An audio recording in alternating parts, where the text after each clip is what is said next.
Salve, salve, minha gente! 7 de abril de 2026, nós estamos na terça-feira da oitava da Páscoa da ressurreição de nosso Senhor Jesus Cristo.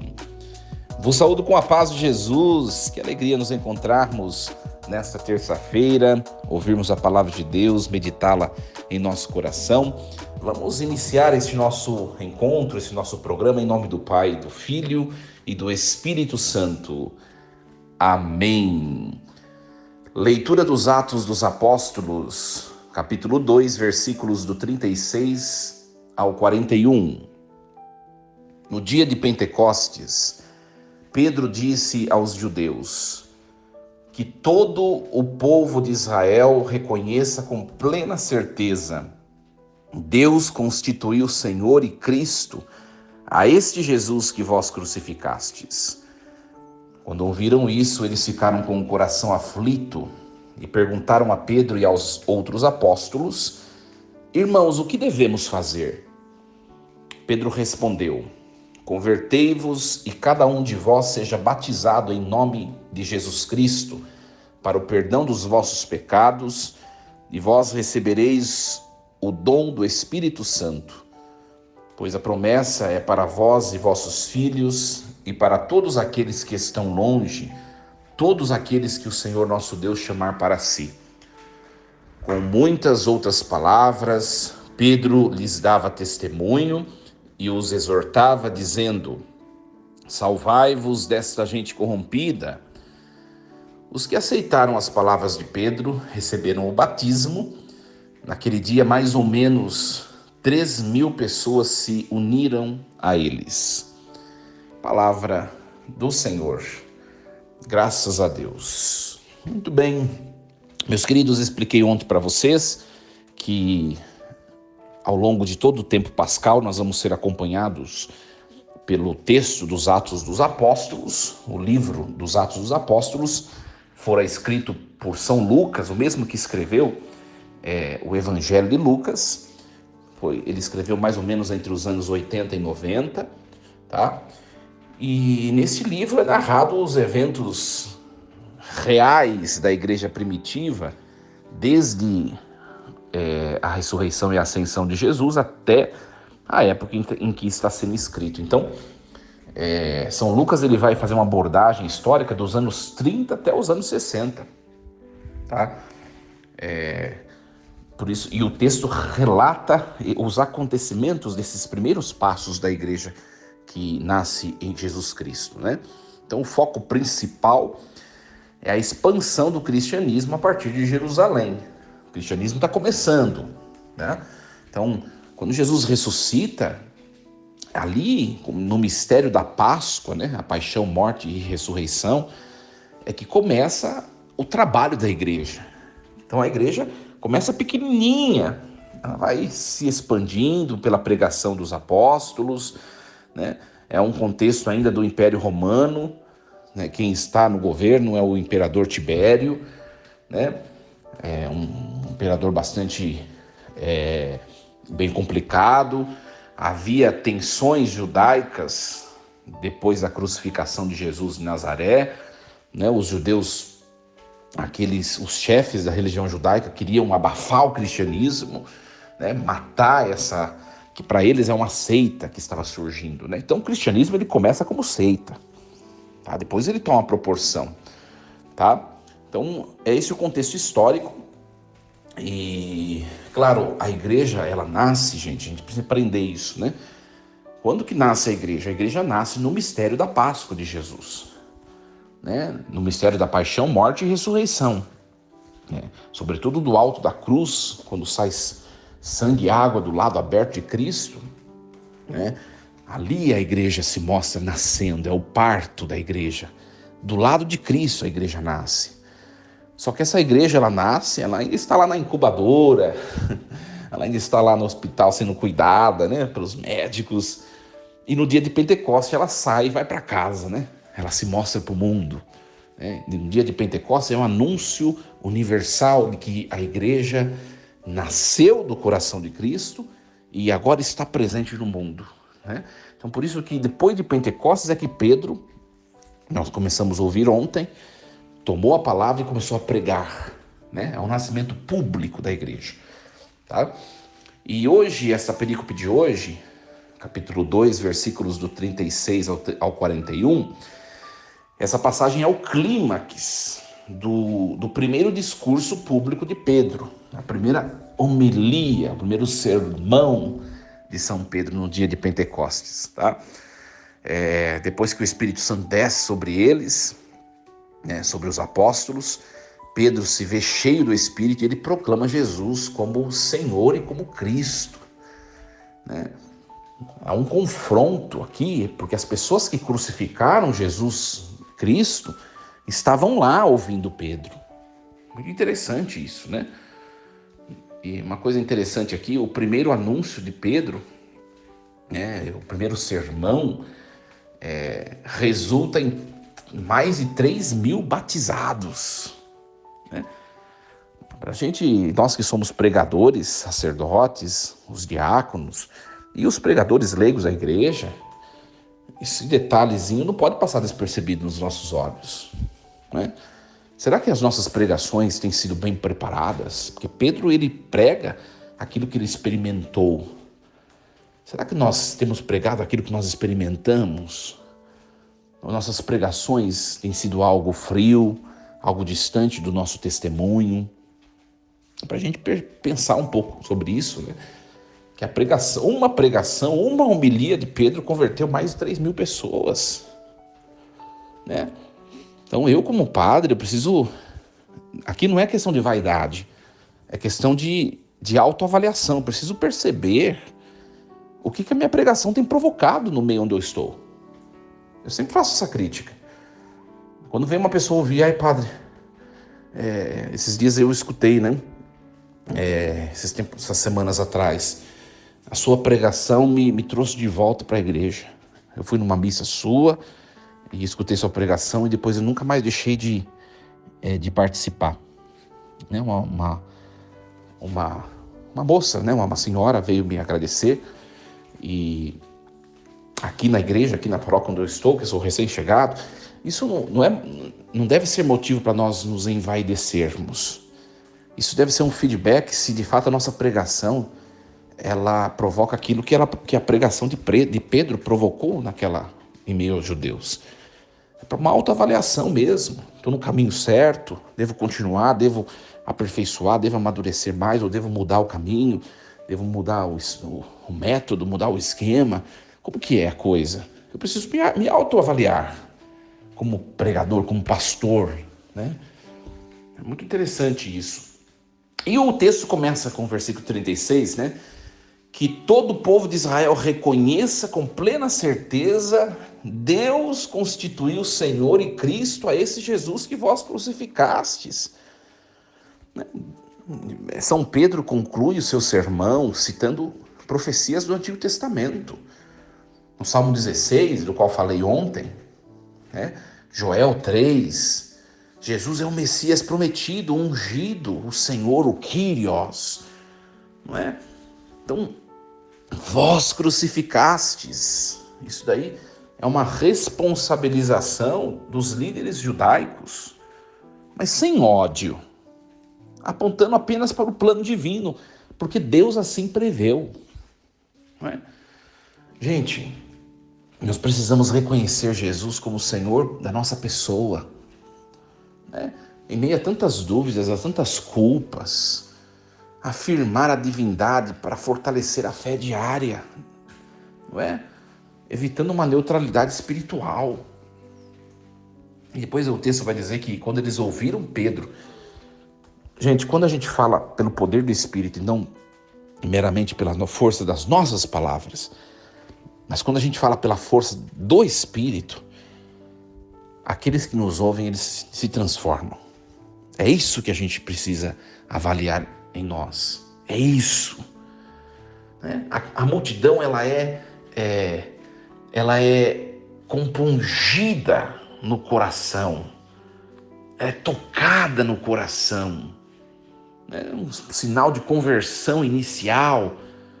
né? E Pedro prega um evangelho de arrependimento, a bendita da metanoia grega, né? Mudança de mentalidade. E ele pede o batismo. É um modelo batismal primitivo ligado à fé de Cristo. Hoje, eu falei ontem sobre isso com vocês e vou afirmar hoje novamente. Hoje está parecendo que é pecado você incentivar as pessoas a se tornar católicas. Hoje parece que é pecado anunciar o evangelho, né? As pessoas agora estão usando a muleta do ecumenismo, do diálogo interreligioso, como justificativa para não pregar mais o evangelho. E se a igreja primitiva, se esses apóstolos e toda a igreja primitiva pensasse assim, hoje nós não teríamos a religião católica, gente. Nós não teríamos o cristianismo hoje. Hoje só seria judaísmo e islamismo. Não. Jesus, ele deu uma ordem. O ressuscitado deu uma ordem. Ide, anunciai o evangelho a toda criatura e batizai-os em nome do Pai, do Filho e do Espírito Santo. Essa foi a ordem, a última ordem de Jesus aos apóstolos. Não é? Então, quando eu falo que a igreja tem como missão primeira pregar e batizar, não é? O batismo aí já vem todo o elenco sacramental da igreja. A igreja está no mundo para santificar, gente. Para anunciar a conversão e para santificar. O batismo, o sacramento servem para isso. Servem para isso. Não é? Então, a proposta aqui é nós respondermos ao evangelho com ação imediata. Né? Por isso que é importante fazer sempre exame de consciência, diariamente, né? Confessar os pecados quando for preciso, buscar uma renovação batismal pelo Espírito Santo, transformando arrependimento em hábito de santidade. É a caminhada de fé. É a caminhada de fé. Né? E aí Pedro vai dizer, a promessa é para vós e para os vossos filhos, para todos os que estão longe. Ou seja, a promessa não é mais exclusivista, ou seja, não são só os judeus que serão salvos. A promessa é para todos. Por isso que a igreja deve pregar o evangelho para todos.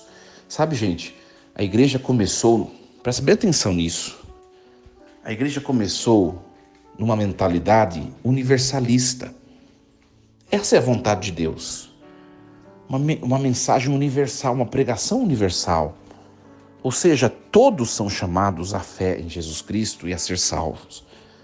E hoje em dia, por causa do tradicionalismo cristão, que tem crescido em todas as esferas sociais,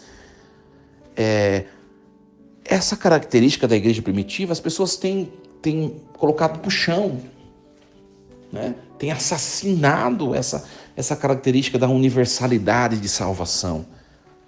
Parece que essa pessoa, ela tem, sobretudo aqueles que vivem no estado de pecado público, parece que não pode ser admitida à igreja.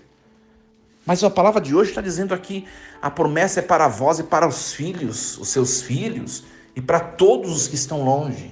A promessa não é para um, não é para quem tem uma casca de perfeição. A promessa é para todos. Né? E nós vivemos ainda, me desculpe falar, ainda nós vivemos num preconceito religioso. Ainda nós vivemos sob um preconceito.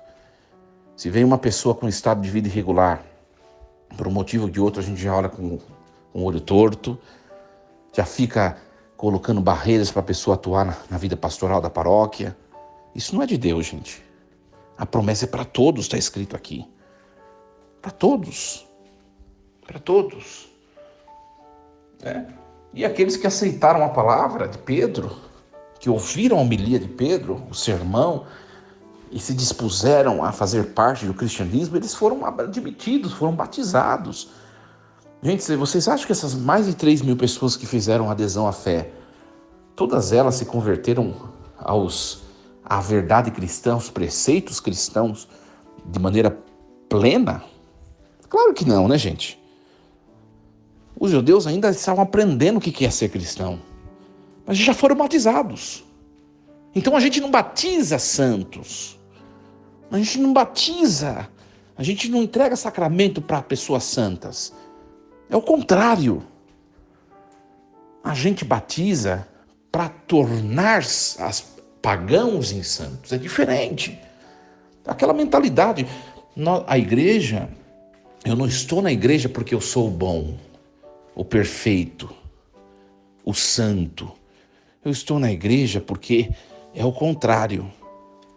Eu sou pequeno, frágil, insuficiente. E quando eu estou na igreja, pelo sacramento sobremaneira, eu vou amadurecendo, eu vou me santificando. E não tudo de uma vez, não. Até o fim da minha vida. A gente precisa mudar essa mentalidade, sabe? Os apóstolos não tinham essa mentalidade. Nós somos a igreja dos apóstolos e de Jesus Cristo. Não tinha essa mentalidade que hoje nós temos. Exclusivista, uma mentalidade discriminativa, uma mentalidade excludente. Isso não existia. Simplesmente eles iam batizando. As pessoas iam entrando na comunidade, começando a fazer parte da comunidade cristã. Elas iam aprendendo o que pode e o que não pode. Por isso que depois nós vamos ver que começam a surgir problemas nas comunidades. Porque tem gente que quer continuar práticas judaicas. Vamos ver mais para frente isso. Ah, não, mas os apóstolos disseram que não é judaísmo. Não existe judaísmo cristão. Existe cristianismo. Aí os apóstolos vão refutar. Os elementos judaicos devem ser deixados fora. É uma vida nova. Então essas pessoas que estão sendo batizadas hoje são as pessoas que depois, mais para frente, vão começar a surgir confusão na comunidade. Sim, mas pelo menos elas estão lá, gente. Pelo menos elas estão na comunidade. Parece que estar na comunidade, o pressuposto é uma vida de santidade plena. Então não vai existir igreja, me desculpe falar. Começando por mim. Será que você que está me escutando já é uma pessoa perfeita? Eu acredito, tenho certeza que não. Tenho certeza que não. É missão do cristão, de maneira muito proeminente, dos apóstolos, que são hoje os sacerdotes, transmitir a fé às gerações futuras, acolher os que estão afastados, não importa como estejam, acolha, ajudar essas pessoas que estão sendo acolhidas a fugir da corrupção cultural, pelo testemunho corajoso de nossa parte, integrar as pessoas à comunidade eclesial, para que elas possam descobrir Jesus Cristo e de maneira gradativa elas possam se permitir ser curada, se converter. Conversão, gente, isso a igreja sempre viveu isso. O que é o querigma? O que é o querigma? O querigma é um anúncio, é um convite para a pessoa fazer parte. A pessoa na caminhada ela vai se convertendo. Na caminhada ela vai se convertendo. Então que essa palavra de hoje nos ajude. Jesus, ele é Senhor e Cristo. É isso que nós temos de pregar. O que nós pregamos como igreja? Que Jesus é Senhor e Cristo. É meu Deus, aquele a quem amo. Isso, quando a gente anuncia isso com a vida, impelidos, imbuídos pelo Espírito Santo, isso acontece o arrependimento, acontece a conversão de maneira instante no nosso meio. E são todos chamados à universalidade da salvação. Nós aprendamos com essa palavra de hoje e sejamos pessoas dispostas a acolher todos aqueles que desejam de fato fazer parte dessa grande família que é a igreja. Muito bem, meus queridos, desejo a vocês uma excelente terça-feira, força e coragem. Em nome do Pai, do Filho e do Espírito Santo. Amém. E lembremos-nos sempre, Deus está no comando de tudo. Amanhã nos encontraremos para mais um programa Reflexão Diária. Até lá!